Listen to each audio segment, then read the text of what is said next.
Եթերում ազատ լուրերի հիմնական թողարկումն է, ես Անի Ստեփանյանն եմ, բարև ձեզ, կարևորի մասին նախամարոտ։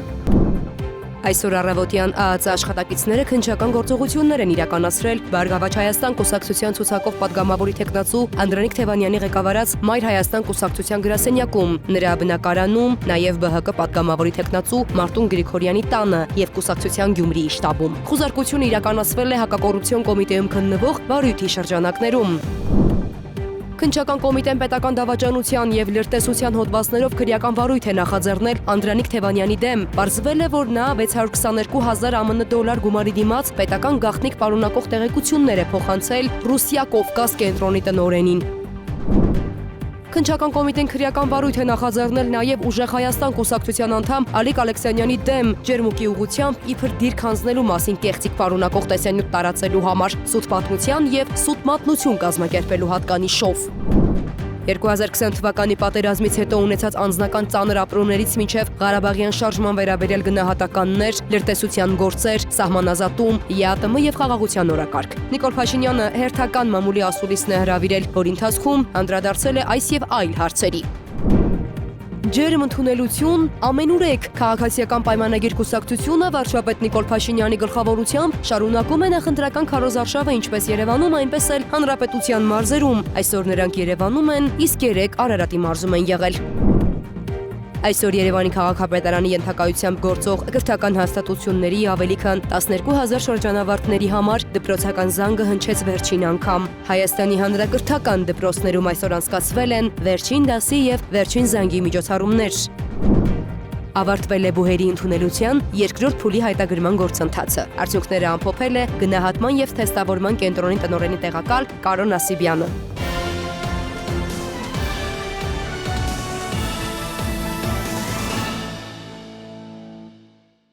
Այսօր առավոտյան ԱԱԾ աշխատակիցները քննչական գործողություններ են իրականացրել Բարգավաճ Հայաստան կուսակցության ցուցակով պատգամավորների թեկնածու Անդրանիկ Թևանյանի ղեկավարած Մայր Հայաստան կուսակցության գրասենյակում, նաև նրա բնակարանում։ Հակակոռուպցիոն կոմիտեից տեղեկացրել են, որ խուզարկությունը իրականացվել ԲՀԿ պատգամավորի թեկնածու Մարտուն Գրիգորյանի տանը եւ կուսակցության Գյումրիի շտաբում եւս։ Խուզարկություններ իրականացվել է հակակոռուպցիոն կոմիտեում քննվող վարույթի շրջանակներում, թե ինչով էր պայմանավորված Գրիգորյանի տան խուզարկությունը դեռևս հայտնի չէ։ Ինչ վերաբերում է Անդրանիկ Թևանյանին, ապա ինչպես արդեն հաղորդվել է, քննչական կոմիտեն պետական դավաճանության եւ լրտեսության հոդվածներով քրեական վարույթ է նախաձեռնել նրա դեմ, հիմք ընդունելով ԱԱԾ-ից ստացված հաղորդումը, ըստ որի Թևանյանը 2024 թվականի ընթացքում հավաքագրելով օտարերկրյա հատուկ ծառայությունների կողմից Ռուսիա Կովկաս աշխարհաքաղաքական կենտրոնում տնօրեն հանդիսացող օտարերկրյա հատուկ ծառայությունների ներկայացուցչի հանձնարարությամբ նույն ժամանակահատվածում կատարել է լրտեսություն, նաև ապօրինի կերպով հավաքել եւ առանձնապես խոշոր չափերի 622,000 ԱՄՆ դոլար գումարի դիմաց վերջինիս է փոխանցել պետական գաղտնիք պարունակող 2024 թվականի ապրիլին ազգային ժողովի փակ գաղտնի նիստում կայացած լսումների ընթացքի եւ արդյունքների վերաբերյալ ռուսերեն թարգմանված տեղեկություններ։ Անդրանիկ Թևանյանը հերքել է քննչական կոմիտեի մեղադրանքները, նշելով, որ 2024 թվականին պատգամավոր չի եղել, հետեւաբար փակ նիստի մասնակցել չէր կարող։ Քննչական կոմիտեն արձագանքել է Թևանյանի պնդմանը, որ ինքը մանդատը վայր է դրել դեռ 2023-ին եւ չէր կարող ենթադրյալ հանցանքը 2024-ին կատարած լինել։ Կոմիտեի մամուլի քարտուղար Կիմ Ավդալյանը գրել է. Անդրանիկ Թևանյանը ասում է, որ 2023 թվականին վայր է դրել մանդատը։ Այդքանը մենք էլ գիտենք։ Հաղորդագրությունը ուշադիր կարդալու դեպքում կտեսնեք ապօրինի բառը, այսինքն Անձը 2024 թվականի ընթացքում ապօրինի կերպով է հավաքել պետական գաղտնիք պարունակող տեղեկությունները։ Այդ հանգամանքը նույնպես քննության առարկա է, ասված է գրառման մեջ։ Իդեպ հունիսի 7-ին նշանակված ազգային ժողովի ընտրությունների Բարգավաճ Հայաստան կուսակցության պատգամավորի թեկնածու Անդրանիկ Թևանյանի նկատմամբ քրեական հետապնդում հարուցելուն համաձայնություն ստանալու վերաբերյալ դատախազը միջնորդություն է ներկայացրել կենտրոնական ընտրական հանձնաժողով, քանի որ պատգամավորի թեկնածուն նախընտրական շրջանում ունի անձեռնմխելիություն։ Ուժեղ Հայաստան կուսակցության անդամ Ալիկ Ալեքսանյանի տարածած ջերմուկի ուղղությամբ դիրք հանձնելու մասին տեսանյութի առնչությամբ քննչական կոմիտեն քրեական վարույթ է նախաձեռնել սուտ մատնության եւ սուտ մատնություն կազմակերպելու հատկանիշներով։ Պաշտպանության նախարարությունը նույն օրը պաշտոնապես հերքել է Ալեքսանյանին եւ նրա տեսանյութում ինչ-որ անհայտ անձի կողմից հաղորդած տեղեկությունները։ Նախաքննության պարզվել է տվյալ տեսանյութում խոսող դեմքի հատվածը փակված անձի ինքնությունը, որը մարտական հերթապահություն է իրականացրել մարտական դիրքերից մեկում։ Վերջինս հարցաքննության ժամանակ հերքել է որևէ դիրք հանձնելու մասին տեղեկատվությունը, միաժամանակ նշելով, որ գտնվելով ոչ թափ վիճակում մասնակցել է Նարեկ Կարապետյանի կազմակերպած հավաքին, որտեղ հանդիպել է Ալիկ Ալեքսանյանին, որը տեղեկացված լինելով իր սոցիալական խնդիրների մասին, անմիջապես կազմակերպել է լրագրողի հետ հարցազրույցը։ Նշել է, որ գտնվել է ոչ թափ վիճակում եւ հայտնել իրականությանը չհամապատասխանող տեղեկություններ, ասվում է հաղորդագրության մեջ։ Բացահայտվել են ընտրակաշարք տալու ստանալու հերթական դեպքերը։ Տվյալներ են ստացվել, որ Ուժեղ Հայաստան կուսակցության համակիրը նույն կուսակցության Շիրակի մարզի Անի համայնքի պատասխանատուի եւ այլ անձանց հետ ազգային ժողովի ընտրություններին իրենց կուսակցության օգտին քվեարկելու պայմանով մի շարք ընտրողների տվել են 70-ից 200 հազարական ՀՀ դրամի չափով ընտրակաշարք։ Հայաստանի Հանրապետության ազգային անվտանգության ծառայության կողմից իրականացրած միջոցառումների հիման վրա հակակոռուպցիոն կոմիտեում նախաձեռնված վարույթով հաստական տվյալներ են ստացվել այն մասին, որ Ուժեղ Հայաստան կուսակցության համակիրը նույն կուսակցության Շիրակի մարզի Անի համայնքի պատասխանատուի եւ այլ անձանց հետ ազգային ժողովի ընտրություններին իրենց կուսակցության օգտին քվեարկելու պայմանով մի շարք ընտրողների տվել է 70-ից 200 հազար ՀՀ դրամի չափով ընտրակաշարք։ Խմբի անդամներն իրենց հանցավոր գործունեությանն օրինական տեսք հաղորդելու նպատակով ընտրակաշարք ստացող անձանց փաստաթղթավորել են որպես նախընտրական ակտիվիստներ, կամավորներ եւ տարածքային պատասխանատուներ, նրանց վճարելով ոչ թե փաստացի կատարված աշխատանքի, այլ ընտրություններին նախապես պայմանավորված ձևով քվեարկելու խոստման դիմաց։ Մախմուխտ է բռնե, հա։ Շնորհակալ եմ, որ հեշտ մեկին թեմա չեն, էլի, որ սա կամավոր, որպես եթե բաներ եղնի, որպես կամավոր, հեշտ մեկին հեշտ բաներ կապ չունի։ Իսկան դրտերի մեջ ինչ ջան։ Չեմ կրնն գերստում դի հասցում որ տա մեր բան ու չտարգենք հեշտ մեկից դիպ չեմ։ Դիք մեկ է։ Դեսի թեզեր։ Ինչ հարց բանացանով կյանի, դու ոչ աշխատավարձ կստանաս, ոչ կամավոր, եկե գրանցվել ես ընդ։ Ոչ մի աշխատավարձի թեմա չկա։ Այս դաշը եկեն բողոքանք։ Ամբես մարկած ընտրեք որ կնանան իրանք է բան բերեն։ Հա, ասախտերը գրանցում են։ Այս միտաշիր պիցաների վրան գրանցում է 200-ից 300 հազար փող ամիսը։ 4 ամիս առաջ գրանցել է։ Մի հոգում վրա ինքը ծախսում է 1-2 միլիոն փող արժան։ Ինքը անսահմանափակ փող է տալու։ Նույնն է Քոչարյան։ Անսահմանափակ։ Դա անցած տարի անցած է Ռեսփա Քոչարյանին է Մարտուզեգա երևին մեջը 100 հազար փող է ստել։ Մեծերի 100 հազար։ Ես արեստ ավելի խոշոր փող էր։ Սին հոկտեմբերա միջև 50 հազար մեծերի փող է տալու դաշի։ Մեղոդին 50 հազար տալու։ Ասի կողմը, Որշը մերման բգենա կործիքի դրժենն է, բակնիշի։ Դաշիր տապոնով կուդե, մամին գբաժնեն, մեգին, ոչ թե ծենը 10 հազար, 15 հազար, 30-40 հազարով։ Տոշա, 50 հազար։ Սա դաժիրը Գերցեր, то իշկա պետք է։ Դենորտիկոյի փողը բերավ ստիստելի էդ շտաբի։ Տեսնում եմ դադա, դու իմ գելոխս կուդես։ Շատուր դու իմ գելոխը հաշիվոր կերե պրձել ես։ Ցաղը Հասան մի ար։ Ստեղ ես մե 30 միլիոն փող կա։ Վերետ, որների միջից է դեմ փողը։ Հա, ով կարող փոչինստի գան։ Մեն ինձ էստա մեջ բռնեն, կսեն գրասենակն է։ Всё։ Սախտանով բանը։ Ճուրը ջերստավոր։ Դու խոմինակ մեզնով չեդու եմ, յա Ռուսաստանից ովսես եղմեջը կաշկադի։ Ովսես, ով բարեգամ ունի, վայրան չկեչ։ Մի ընդեղ հարստներին արմենես տոպեները, սա հարստների վազին տրած է։ Հնդանիկին ոստի 160 հազար ռուբլի փող դες կալեստելու մար։ Նա ջի չապին դանիկի են։ Սա հարստները ֆինանսավորումն են հայ համակի մեջ։ Դե բարմենեցել հայ համակիրը գավարը ստեղել եկա միացավ տաշիրին։ Ձևելով նարեգում կար։ Մուլտիմիլիոներ է։ Էդեն արմեն դսում է չիդել ինչ ունի։ Խոշորուսել է սկուդան մնացածնել դու կսկան Բալ չանցավ է երկրորդ անսավոր որտա։ Որան, որ երկրորդի։ Osmesi 80 բտան։ Ով չանցավ։ Դրանք մար շուտ կուդան։ Հարին դերություն կուդան։ Սեդորը Մուֆտայի գնաց հրավարակ, հետո ընձև դի փոխտային։ Բանչ կդինի։ Շեշպանի չտվի, միարնի քյաբաբ եք է։ Յանը ճավապ դուդեքի։ Հաբա, Երես պիտի տանիս մարդկանց։ Տավիժենին է բդեյանեն հորտի։ Քո հորտի։ Ահա։ Հորտեր չէ ուզածը։ Դեպքի արդիվ հակակոռուպցիոն կոմիտեում նախաձեռնվել է քրեական վարույթ, ձերբակալվել են մի շարք անձինք, կատարվել են խուզարկություններ եւ վարութային այլ գործողություններ։ Կոմիտեն հորդորում է զերծ մնալ ընտրակաշարք տալու եւ այդ հանցավոր գործունեությունը տարբեր ձևական մեխանիզմներով քողարկելու արատավոր գործելակերպից, նախազգուշացնելով, որ նման յուրաքանչյուր դեպք արժանանալու է խիստ իրավական արձագանքի։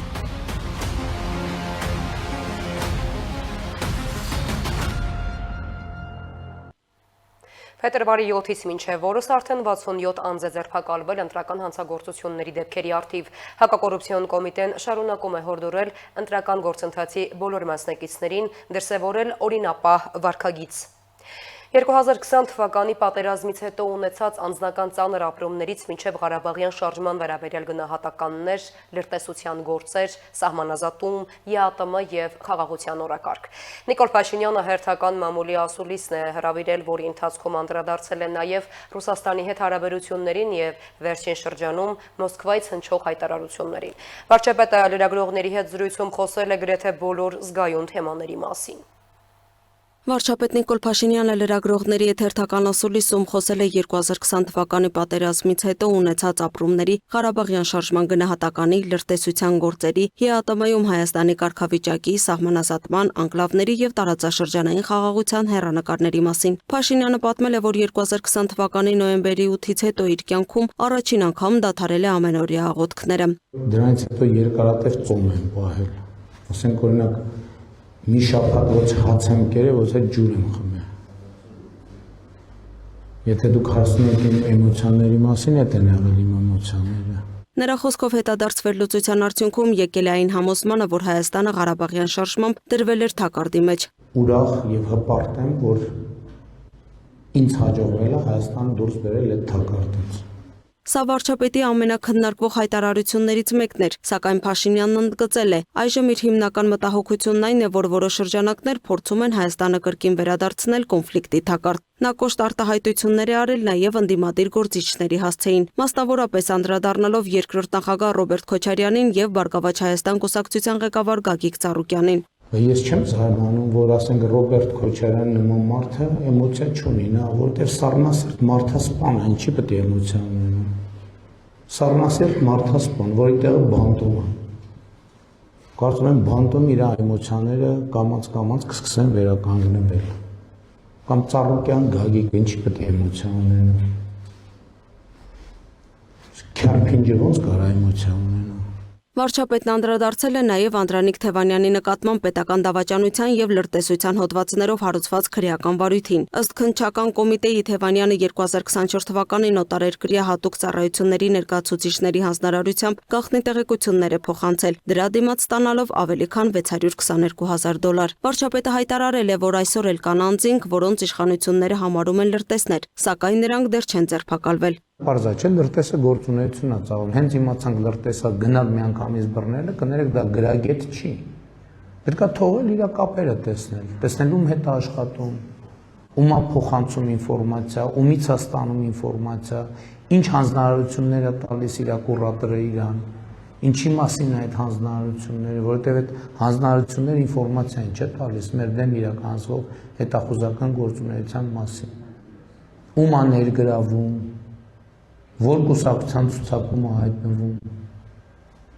ոնց է հայտնվում այդ կուսակցության ցուցակում, այդ կուսակցության ղեկավարը ումից է ստանում հրահանգը, ինչու է կատարում այդ հրահանգը,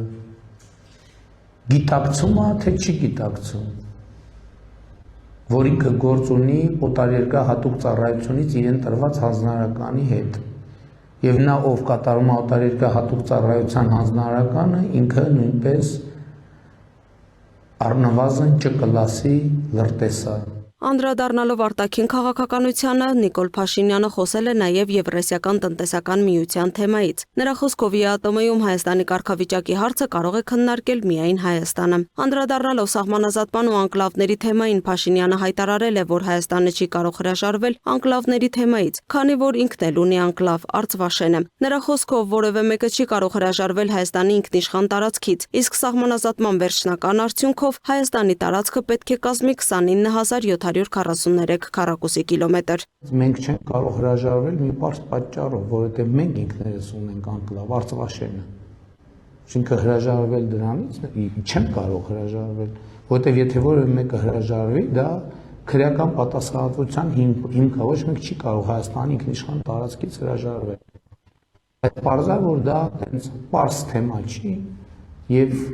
որևէ նախ ասեմ որովհետեւ թեմա քննարկվում է, որևէ պայմանավորվածություն, որևէ այսպես ասած ռազմավարություն, որևէ հայեցակարգ այդ հարցի լուծման հետ պայդրությամբ չկա։ Բայց նաև կանոնակարգը սահմանում է դեպքեր, որ պետք է հնարավոր է նաև տասնյակ անգամներ ենք խոսել։ Պետք է նայվի, թե այդ հարցին մենք ոնց ենք մոտենում։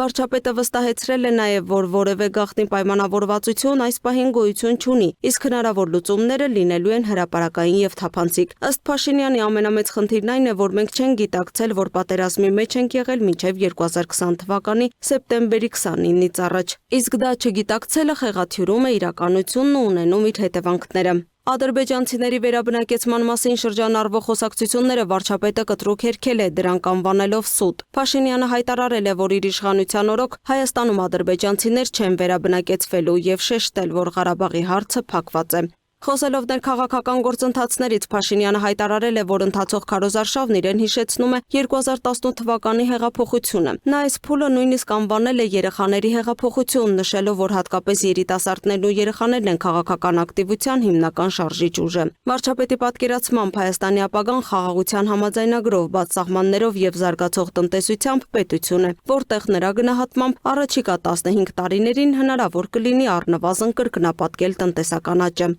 Լուսինե Գրիգորյան, Free News, Ազատ լուրեր։ Քաղաքացիական պայմանագիր կուսակցությունը վարչապետ Նիկոլ Փաշինյանի գլխավորությամբ շարունակում է նախընտրական քարոզարշավը ինչպես Երևանում, այնպես էլ Հանրապետության մարզերում։ Այսօր նրանք Երևանում են, իսկ 3 Արարատի մարզում են եղել, որտեղ եւս ԿՊ-ին եւ վարչապետին բնակչությունը ընդունել է մեծ սիրով ու ջերմությամբ։ Մեծ սեր, ուրախություն, սպասված հանդիպումներ եւ երջանիկ դեմքեր։ Ահա այսպես են դիմավորում նախընտրական քարոզարշավի ընթացքում վարչապետին եւ քաղաքացիական պայմանագիր կուսակցության անդամներին Արարատի մարզի բնակիչները։ Քարոզարշավի 14-րդ օրը վարչապետը իշխող թիմի նախընտրական ծրագիրը ներկայացրեց արարատցիներին։ ԿՊ-ն իր քարոզարշավը մեկնարկեց Գեղանիստ բնակավայրից։ Բնակիչների հետ հանդիպմանը Փաշինյանը կրկին կարևորեց ձեռք բերված խաղաղության ամրապնդումը, ընդգծելով, որ վճռորոշ փուլում հանդիպելով բազում փորձությունների կարողացել ենք պահպանել Հայաստանի պետականությունն ու սուվերենությունը։ Քաղաքացիական պայմանագրի առաջին համարը եւ վարչապետի թեկնածուն նշեց, որ մեր բոլոր ժամանակների նահատակների հիշատակը վառ պահելու լավագույն միջոցը հզոր, բարեկեցիկ եւ մրցունակ պետություն ունենալն է, որի ուղղությամբ արդեն իսկ գնում է Հայաստանի Հանրապետությունը։ Ես ասել եմ այն պահին, երբ որ Հայաստանից դուրս կորոշվի, որ Հայաստան պետությունը այլևս դե ֆակտո կամ դե յուրե պետքա գոյություն չունենա, Հայաստանը այդ պահին պետքա ունենա այնքան կամք եւ ուժ, որ կարենա ասի ոչ, Հայաստանի պետությունը գոյություն է ունենալու։ Գեղանիստ բնակավայրից հետո վարչապետի եւ իր թիմի հաջորդ կանգառը Մասիս քաղաքն էր։ Մասիսի բնակիչները նույնպես խանդավառությամբ ընդունեցին երկրի վարչապետին։ Այստեղ ԿՊ-ի նախընտրական քարոզարշավն ընթացավ բազմամարդ քայլերթով։ Ազգային ժողովի ԿՊ խմբակցության падգամավոր եւ падգամավորի թեկնածու Սոնա Ղազարյանի գնահատմամբ կուսակցության առաջնորդի եւ թիմի նկատմամբ քաղաքացիների ջերմ վերաբերմունքը կապված է փոխադարձ վստահության հետ։ Նրա համոզմամբ տարբեր կեղծ խոսույթներով հանդես եկող ընդդիմադիր ուժերի պայքարը միմյանց միջև է, որոնք փորձում են այսպես ասած ձայներ փախցնել խորհրդարանում հայտնվելու համար։ The Insider հայտնի պարբերականի հրապարակած տեղեկությունների առնչությամբ падգամավորը նկատեց. Ըստ էության Սամվել Կարապետյանը հենց սկզբանից քաղաքացիների կողմից ընկալվել էր որպես մարդ, ով ներկայացնում է Ռուսաստանի Դաշնության շահերը։ Սպասարկում է ամբողջությամբ պետօրակարգը եւ այս փաստաթղթի հրապարակումը թերևս մի վեր հանեց այն, ինչ որ քաղաքացիները զգացել եւ նկատել են։ Ընտրություններին ընթരാճ քաղաքական ուժերի խայտաբղետությունն ու առաջարկած բազմաթիվ ծրագրերը, սակայն չեն խանգարում, որ հենց ընտրողը ինքը հստակ իր ընտրությունն է կատարած լինի։ Այդ դասին են պատկանում Free News-ին հանդիպած քաղաքացիները, որոնք նշեցին, որ խաղաղությունը ամենակարևոր ձեռքբերումն է, որի մասին յուրաքանչյուր հայ պետք է հոգ տանի։ Ես գտնում եմ, որ կառավարությունը հենց այսպեսին էլ պետքա լինի։ Ամեն պայման ստեղծում է երկրում ապրելու համար։ Եթե մի բան մենք տեսել ենք ներկայիս կառավարության օրոք, չեմ էլ կարա կոնկրետ տենց նշեմ, որտեղ այնքան շատ բաներ եմ տեսնում, շատ փոփոխություններ դեպի լավը, դեպի հենց խաղաղությունը, որ արժի ամեն ինչ։ Ըստ ազգային ժողովի քաղաքացիական պայմանագիր խմբակցության падգամավոր Տաթևի Գասպարյանի, քաղաքացին իր մտքում ընտրությունը կատարել է եւ հունիսի 7-ին նրա համոզմամբ տեր է լինելու խաղաղությանը։ Падգամավորի տեխնացուն ընդգծում է, որ ակնկալում են մեկ անգամ եւս ստանալ մանդատ, որպեսզի բարեփոխումները լինեն շարունակական։ Ես վստահ եմ, որ շատ ճնշող մեծամասնությունը մեր քաղաքացիների տեր է կանգնելու խաղաղությանը, որովհետև արդեն իսկ խաղում ենք այն պտուղները, որը մեզ տվել է խաղաղությանը։ Դրանում մեկ վայրկյան անգամ կասկած չկա։ Քաղաքացիական պայմանագիր կուսակցության մեկ այլ падգամավոր եւ падգամավորի տեխնացու Ալխաս Ղազարյանը համոզված է, որ ընդդիմությունը հունիսի 7-ի ընտրություններից հետո մերժվելու է հանրության կողմից։ Ըստ նրա Սամվել եւ Նարեկ Կարապետյանների մասին վերջին բացահայտումներն ու Ռուսաստանի Դաշնության պետական պաշտոնական էջի խափանումն ու Նարեկ Կարապետյանի քաղաքացիության մասին վերախմբագրումը ապացույցն են այդ ամենի։ Ակնհայտ է, որ կեղծիք է տեղի ունենում եւ փորձում են հնարավորինս փակել այն ինֆորմացիան, որ Նարեկ Կարապետյանը չի հանդիսանում այլ երկրի քաղաքացի, որովհետեւ եթե դա ապացուցվի, դա արդեն փաստաթղթավորված մենք տեսել ենք թղթերի մեջ, ինչը արդեն ապացույց է, պարզվում է, որ նա մեզ է խաբել, այսինքն մեր միգրացիայի ծառայությանը, ինչպես նաեւ կենտրոնական ընտրական հանձնաժողովին թղթերը ներկայացվեց, կեղծված թղթերը ներկայացվել, ինչը որ իրավական գնահատական պետք է ստանա եւ ես կարծում եմ այս process-ը մինչեւ վերջ կընթանա։ Ազգային ժողովի քաղաքացիական պայմանագիր խմբակցության քարտուղար Սարգիս Խանդանյանի համար ժամանակ առ ժամանակ տարբեր շրջանակների կողմից նախաձեռնվող սադրանքները կապեց ընդդիմության քաղաքական ասելիք չունենալու եւ ժողովրդի վստահությանը չարժանանալու հետ։ Խանդանյանն ընդգծեց, որ ընդդիմությունը իր մոտալուտ պարտությունը ծանր է տանում։ Ընդդիմությունը եւ այդ ընդդիմադիր ուժերը բավականին ծանր են տանում մեր նկատմամբ քաղաքացիների այս վերաբերմունքը եւ իրենց մոտալուտ պարտության արդեն փորձում են համակերպել, բայց դա անում են բավականին ագրեսիվ ռետորաբանությամբ ու նաեւ փորձելով այս քարոզարշավի դրական լավ տրամադրությունը փոխակերպել կռվի, ինչը չի ստացվի դրած։ Հայաստանի Հանրապետության քաղաքացիները այս օրերի ընթացքում մեզանից պահանջում են, որ Նիկոլ Փաշինյանին միայնակ չթողնենք եւ անպայման սահմանադրական մեծամասնություն կազմենք հունիսի 7-ին կայանալիք ընտրություններից հետո։ Այս մասին էլ ասաց ՔՊ խմբակցության падգամավոր Թագուհի Ղազարյանը, որն ընդգծեց, որ քաղաքացու ձայնը վճռորոշ է լինելու։ Ինչ մենք առաջարկում ենք խաղաղությունը, ինչ մեր առաջարկում են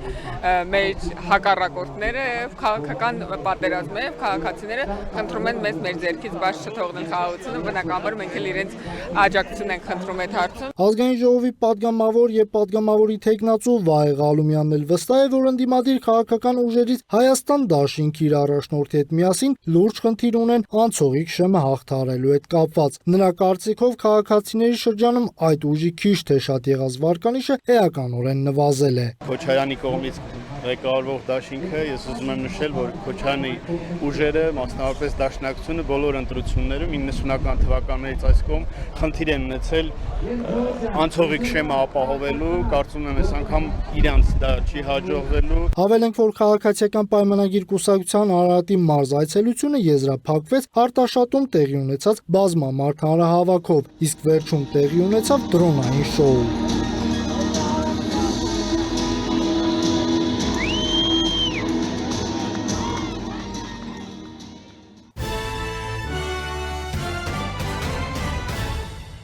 Ռուսաստանի Դաշնության նախագահի մամուլի քարտուղար Դմիտրի Պեսկովը հերքել է այն տեղեկությունը, թե Վլադիմիր Պուտինը վերջնաժամկետ է սահմանել Ուկրաինայում հակամարտության ավարտի համար։ Նախագահը խոսել է այն մասին, որ Ռուսաստանը շարունակում է բաց մնալ շփումների համար։ Նա նշել է, որ եռակողմ ձևաչափով որոշակի աշխատանք է կատարվել եւ ասել է, որ մենք կողջունենք Միացյալ Նահանգների կողմից միջնորդական ջանքերի շարունակականությունը։ Նշել է Պեսկովը։ Միջազգային ու տարածաշրջանային մյուս նորությունները տեսաշարով։ Ռուսաստանի պաշտպանության նախարարությունը հայտարարել է, որ հակաօդային պաշտպանության ուժերը 5 ժամվա ընթացքում ոչնչացրել են Ուկրաինայից արձակված 101 անօդաչու թռչող սարք։ Ռուսական կողմի տվյալներով դրանք ուղղված էին Ռուսաստանի տարածքի տարբեր շրջանների դեմ։ Պաշտպանության նախարարությունը նաև հայտնել է, որ մայիսի 21-ից ցերեկային ժամերին հերթապահ համակարգերը խոցել են եւս 196 ուկրաինական ինքնաթիռային տիպի անօդաչու սարք։ Իսրայելի ավիացիան եւ հրետանին շարունակում են հարվածներ հասցնել Լիբանանի հարավային եւ արևելյան շրջաններին։ Այս մասին հայտնում է ՏԱՍՍ-ը։ Լիբանանի առողջապահության նախարարության տվյալներով վերջին 1 օրում զոհվել է 16 մարդ, եւս 35-ը վիրավորվել են։ Գերատեսչության ամփոփագրի համաձայն մարտի 2-ից սկսած ռազմական էսկալացիայի հետևանքով զոհերի ընդհանուր թիվը հասել է 3089-ի, իսկ վիրավորներին 9397-ի։ Հաղորդվում է նաեւ, որ մի շարք բնակավայրերում փրկարարները շարունակում են տակների մաքրման աշխատանքները, ինչի պատճառով զոհերի եւ տուժածների թիվը դեռ կարող է աճել։ Ամերիկայի Միացյալ Նահանգների նախագահ Դոնալդ Թրամփը հայտարարել է, որ Ամերիկայի Միացյալ Նահանգները պահանջում է Իրանից ապահովել ազատ նավագնացություններ Հորմուզի նեղուցով եւ հրաժարվել նավերի անցման համար վճարներ գանձելու գաղափարից։ Մենք ուզում ենք, որ նեղուցը լինի բաց եւ ազատ։ Մենք ոչ մի տեսակի վճար չենք ուզում։ Լրագրողների հետ զրույցում նշել է Թրամփը։ Ամերիկայի Միացյալ Նահանգների նախագահը նաեւ հայտարարել է, որ Վաշինգտոնը ցանկանում է վերահսկողություն ստանալ Իրանի հարստացված ուրանի պաշարների նկատմամբ։ Դրանք հետագայում ոչնչացնել նպատակով։ Մենք կստանանք այն մեզ պետք չէ, ուստի հավանաբար կոչնչացնենք, բայց մենք թույլ չենք տա Իրանին պահպանել այդ նյութը, ասել է նա։ Թրամփը կրկին ընդգծել է, որ Ամերիկայի Միացյալ Նահանգները անընդունելի է համարում Իրանի կողմից միջուկային զենքի հնարավոր ձեռքբերումը։ Իրանի գերագույն առաջնորդ Մոջթաբա Խամենեին հրահանգել է հարստացված ուրանը չարտահանել երկրից։ Ռոյթերսի խոսքով Իրանի ղեկավարության ներսում ձևավորվել է ընդհանուր դիրքորոշում, ըստ որի հարստացված ուրանի պաշարները չպետք է դուրս բերվեն երկրից։ Իրանցի պաշտոնյաները կարծում են, որ ուրանի արտահանումը կարող է Իրանն ավելի խոցելի դարձնել Ամերիկայի Միացյալ Նահանգների կամ Իսրայելի հնարավոր հետագա հարվածների դեպքում։ Աղբյուրի համաձայն Թեհրանը պատրաստվում է պատասխանել Ամերիկայի Միացյալ Նահանգների ներկայացրած նոր առաջարկին, նշելով, որ կողմերի միջև բացը որոշ չափով նեղացել է։ Բելարուսի նախագահ Ալեքսանդր Լուկաշենկոն հայտարարել է, որ Բելարուսը չի ներքաշվի ռուս-ուկրաինական պատերազմում, եթե իր տարածքի նկատմամբ ագրեսիա չլինի։ Նա նշել է, որ նման սցենարի դեպքում Բելարուսն ու Ռուսաստանը միասին կպաշտպանեն իրենց հայրենիքը։ Նա նաև հայտարարել է, որ պատրաստ է հանդիպել Վոլոդիմիր Զելենսկու հետ ցանկացած վայրում, այդ թվում Ուկրաինայում կամ Բելարուսում, երկկողմ հարաբերություններում առկա խնդիրները քննարկելու համար։ Լուկաշենկոն այս հայտարարություններն արել է Ռուսաստանի հետ համատեղ զորավարժությունների ընթացքում, որոնց ինքը եւ Վլադիմիր Պուտինը հետևում էին տեսակապով։ Այսօր Երևանի քաղաքապետարանի ենթակայությամբ գործող կրթական հաստատությունների ավելի քան 12,000 շրջանավարտների համար դպրոցական զանգը հնչեց վերջին անգամ։ Հայաստանի հանրակրթական դպրոցներում այսօր անցկացվել են վերջին դասի եւ վերջին զանգի միջոցառումները։ Շրջանավարտներին շնորհավորել են վարչապետ Նիկոլ Փաշինյանը եւ Կրթության, Գիտության, Մշակույթի ու Սպորտի նախարար Ժաննա Անդրեասյանը։ Վերջին զանգի միջոցառումների անվտանգությունը ապահովելու նպատակով ոստիկանությունը մայիսի 22-23-ը հանրապետության ամբողջ տարածքում անցել է ուժեղացված ծառայության։ Հայաստանի հանրակրթական դպրոցներում այսօր անցկացվում են ավարտական դասարանների վերջին դասի եւ վերջին զանգի միջոցառումները։ Հազարավոր աշակերտների համար սա ոչ միայն դպրոցական կյանքի ավարտն է, այլև նոր շրջափուլի մեկնարկ, մասնագիտական ընտրությունների, քննությունների եւ կյանքի ավելի պատասխանատու փուլ մտնելու ճանապարհին։ Օրվա առիթով շրջանավարտներին շնորհավորել է վարչապետ Նիկոլ Փաշինյանը, արդեն ավանդական դարձած իր ձևով։ Շրջանավարտներին շնորհավորական ուղերձ է եղել նաև Հայաստանի Հանրապետության կրթության, գիտության, մշակույթի եւ սպորտի նախարար Ժաննա Անդրեասյանը։ Նախարարի խոսքն այս տարի տարբերվող էր։ Նա ընդգծել է, որ այս անգամ շրջանավարտներին դիմում է ոչ միայն որպես նախարար, այլև որպես ծնող։ Այս տարի ես ոչ միայն նախարար եմ, այլև ծնող, որի երեխան նույնպես ավարտում է դպրոցը, քայլ անելով դեպի կյանքի նոր շրջափուլ։ Ուզում եմ բոլորիդ դիմել, ինչպես կդիմեի իմ աղջկան։ Դուք հրաշալի սերունդ եք, վառ մտքերով, գաղափարներով, ինքնուրույն եւ խիզախ։ Նախարարն իր ուղերձում շրջանավարտներին հորդորել է չվախենալ մեծ նպատակներից եւ չսահմանափակել սեփական հնարավորությունների մասին պատկերացումները։ Ըստ նրա, հետևողական եւ նպատակասլաց աշխատանքի դեպքում յուրաքանչյուր երազանք կարող է դառնալ իրագործելի նպատակ։ Ժաննա Անդրեասյանը նաեւ կարեւորել է սխալներից չվախենալու, քննադատությունները լսելու եւ շարունակաբար սովորելու կարողությունը։ Նրա խոսքով միայն հաճելի խոսքեր լսելը մարդուն առաջ չի տանում։ Զարգացման համար պետք է տեսնել խնդիրները, ընդունել բացերը եւ աշխատել դրանց ուղղությամբ։ Մի անհանգստացեք, որ սխալվեք։ Սխալներն են հարթում առաջ գնացող ճանապարհը։ Եթե ուշադիր ենք ու սովորում ենք մեր իսկ սխալներից, լսեք քննադատությունը։ Միայն հաճելին լսելը ոչ մի լավ տեղ չի տանում։ Քննադատությունն է օգնում մեզ շտկվել, տեսնել խնդիրներն ու բացերը։ Կրթության, գիտության, մշակույթի, սպորտի նախարարն ընդգծել է նաև, որ կրթությունը չի ավարտվում դպրոցական վկայականով։ Դպրոցում ստացած գիտելիքներն ըստ նրա հիմք են դառնում ամբողջ կյանքի ընթացքում նոր բաներ սովորելու եւ փոփոխվող աշխարհում ճիշտ կողմնորոշվելու համար։ Միաժամանակ նախարարն այսօր շրջանավարտներին հորդորել է մի կողմ թողնել ապագայի անհանգստությունները եւ պարզապես վայելել օրը ընկերների, ուսուցիչների եւ դպրոցական տարիների հիշողությունների հետ։ Այսօր ուղակի վայելեք ձեր օրը, ամուր գրկեք ձեր ընկերներին ու ուսուցիչներին։ Նրանք կյանքի այս կարևոր փուլի ձեր ուղեկիցներն են։ Նրանց հետ ապրած օրերը ձեր կյանքի ամենապայծառ ու ջերմ զգացողություններն են, որ հիշելու եք պարբերաբար ու ժպիտով։ Բարի երթ։ Կրթության, գիտության, մշակույթի, սպորտի նախարարության տվյալներով 2025-ից 26 թվականների ուսումնական տարում հանրակրթական ուսումնական հաստատությունները կավարտի 39119 9-րդ դասարանցի եւ 22205 12-րդ դասարանցի։ Համեմատության համար նշենք, որ նախորդ 2024-25 ուսումնական տարում հանրակրթական դպրոցն ավարտել էին 38836 9-րդ դասարանցի եւ 20650 12-րդ դասարանցի, այսինքն այս տարի 9-րդ դասարանն ավարտողների թիվն ավելացել է 283-ով, իսկ 12-րդ դասարանն ավարտողների թիվը 1555-ով։ Վերջին զանգի միջոցառումների անվտանգությունն ապահովելու նպատակով մայիսի 22-ին եւ 23-ին ոստիկանությունը հանրապետության ամբողջ տարածքներում իրականացնելու է ուժեղացված ծառայություն։ Ոստիկանության կարգախմբերը կլինեն ուսումնական հաստատությունների եւ ավարտական միջոցառումների տարածքներում հասարակական կարգն ու անվտանգությունը պահպանելու նպատակով։ Այսօր հազարավոր շրջանավարտների համար հնչող վերջին զանգը դպրոցական կյանքի ավարտի խորհրդանիշն է, բայց նաև նոր ճանապարհի սկիզբ, ավելի մեծ պատասխանատվությամբ, ընտրությամբ եւ հնարավորություններով։ Սոնա Գիշյան, Free News, Ազատ լուրեր։ Վերջին զանգի միջոցառումների անվտանգությունը ապահովելու նպատակով ոստիկանությունը շարունակում է հանրապետության ամբողջ տարածքում ուժեղացված ծառայություն իրականացնել։ Արդեն պահպանվող հատուկ տարածքները տեղափոխվել միջոցառման մասնակից 100-ից ավելի տրանսպորտային միջոց, որոնցից մեծ մասը ղեկին եղել է անչափահասներ։ Ոստիկանությունը եւս մեկ անգամ հորդորում է միջոցառումների անվտանգությունը ապահովելու նպատակով տրանսպորտային միջոցները չվստահել անչափահասներին։ Ավարտվել է բուհերի ընդունելության երկրորդ փուլի հայտագրման գործընթացը։ Արդյունքները ամփոփվել են գնահատման եւ թեստավորման կենտրոնի տնօրենի տեղակալ Կարոն Ասիբյանի կողմից։ Նա ներկայացրել է դիմորդների ակտիվությունը, առավել պահանջված մասնագիտություններն ու մրցութային շեմի փոփոխությունները։ Ավարտվել է բուհերի ընդունելության երկրորդ փուլի հայտագրման գործընթացը գնահատման եւ թեստավորման կենտրոնի տնօրենի տեղակալ Կարոն Ասիբյանը նշել է, որ երկրորդ փուլին մասնակցել են այն դիմորդները, որոնք առաջին փուլում չեն հաղթահարել մրցույթը կամ ցանկանում էին փոխել իրենց նախընտրած մասնագիտությունը եւ բուհը։ Այս փուլում առավել մեծ հետաքրքրություն է գրանցվել տեղեկատվական տեխնոլոգիաների, բժշկության, իրավագիտության եւ տնտեսագիտության մասնագիտությունների նկատմամբ։ Միաժամանակ որոշ մարզային բուհերում դեռևս պահպանվում են թափուր տեղեր։ Հունվար ամսին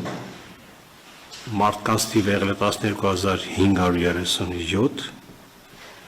բայց հանձնել են 21130 մարդ քննություն։ Սա խոսում է այն մասին, որ հունվար-փետրվար ամիսներին դիմորդներ ավելի շատ հանձնել են 2 քննություններ։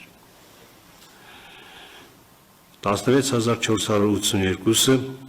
բաժանվել են հետևյալ կերպ. մասնագիտություն հայտագրածներ 15766, այդ թվում միասնական քննության հայտագրվածներ 12884 եւ ներբուհական քննության համար հայտագրվել են 2882։ Առանց մասնագիտություն նշելու հայտագրվել է 629 դիմորդ եւ այլ բուհեր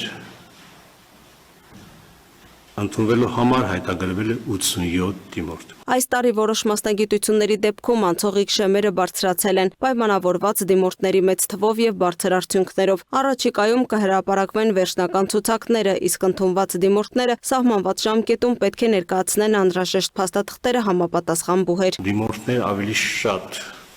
ունեն, ինչպես միշտ Երևանի պետական համալսարանը,